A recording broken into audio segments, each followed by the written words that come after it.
Ukraine recovers bodies from steel plant siege. Russia has begun turning over the bodies of Ukrainian fighters killed at the Azovstal steelworks, the fortress-like plant in the destroyed city of Mariupol, where their last-ditch stand became a symbol of resistance against Moscow's and dozens of the dead taken from the bombed-out mills. Now Russian-occupied ruins have been transferred to the Ukrainian capital, Kyiv, where DNA testing is underway to identify the remains, according to both the military leader and a spokeswoman for the Azov. The Azov regiment was among the Ukrainian units that defended the steelworks for nearly 3 months before surrendering in May under relentless Russian attacks from the ground. It was unclear how many bodies might remain at the plant. Meanwhile, Russian forces continue to fight for control of Severodonetsk, an eastern Ukrainian city that is key to Moscow's goal of completing the capture of the industrial Donbas. President Volodymyr Zelensky said Ukrainian forces were holding their positions in the city amid fierce fighting in the streets as Russia tries to deploy more forces. But it is the 103rd day, and the Ukrainian Donbas stands.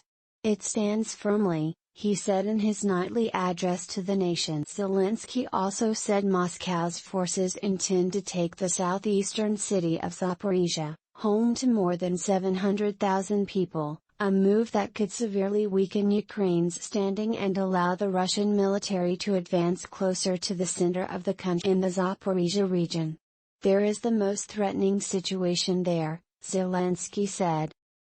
The Ukrainian fighters' dogged defense of the steel mill frustrated the Kremlin's objective of quickly capturing Mariupol and tied down Russian forces in the strategic port city. The defenders' fate in Russian hands is shrouded in uncertainty. Zelensky said more than 2,500 fighters from the plant are being held prisoner, and Ukraine is working to win their release. The recovery of their remains from the Azovstal ruins has not been announced by the Ukrainian government, and Russian officials have not commented. But relatives of soldiers killed at the plant discussed the process with the Associated Press. Ukraine on Saturday announced the first officially confirmed swap of its military dead since the war began. It said the two sides exchanged 320 bodies in all, each getting back 160 sets of remains. The swap took place Thursday on the front line in the Zaporizhia region. Anna Holovko, a spokeswoman for the Azov regiment, said all 160 of the Ukrainian bodies turned over by the Russians were from the Azovstal ruins. She said that at least 52 of those bodies are thought to be the remains of Azov regiment soldiers.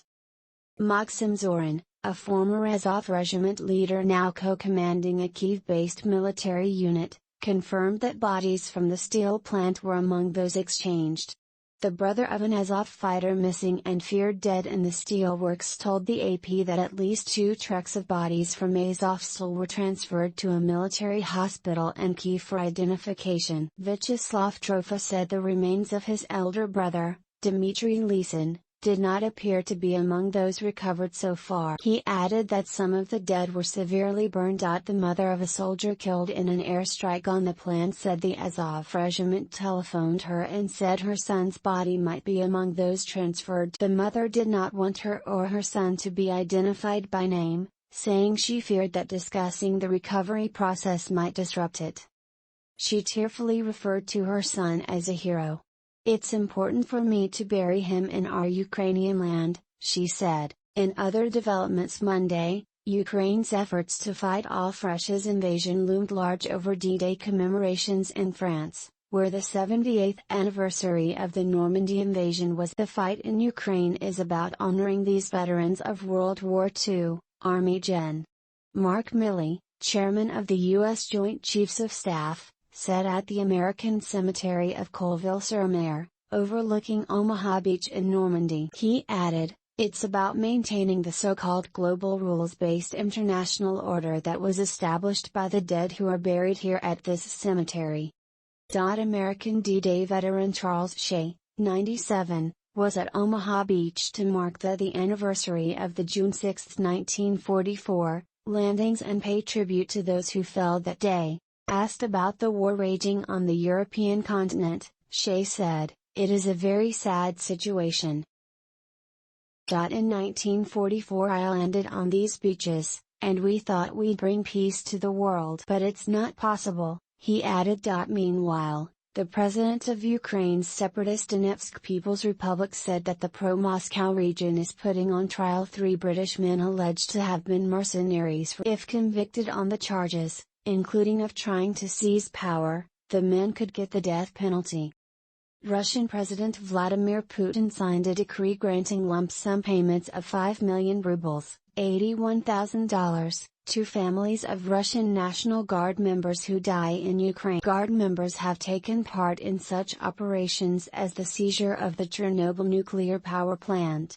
The lump sum is roughly 6 times the average annual Russian salary. On the battlefield, Russian warplanes fired long-range missiles to destroy a plant on the edge of the town of Lazova in the northeastern Kharkiv region that was repairing armored vehicles, Russian Defense Ministry's General Igor Konashenkov said. Russian aircraft hit 73 areas of concentration of Ukrainian troops and equipment, while Russian artillery struck 431 military targets, Konashenkov said. His claims could not be independently verified. Ukrainian forces put up resistance in Severodonetsk and other areas. There are more of them, they are more powerful, but we have every chance to fight on this direction, Zelensky said. Ukrainian artillery fire could be heard outside the city of Bakhmut, southwest of Severodonetsk.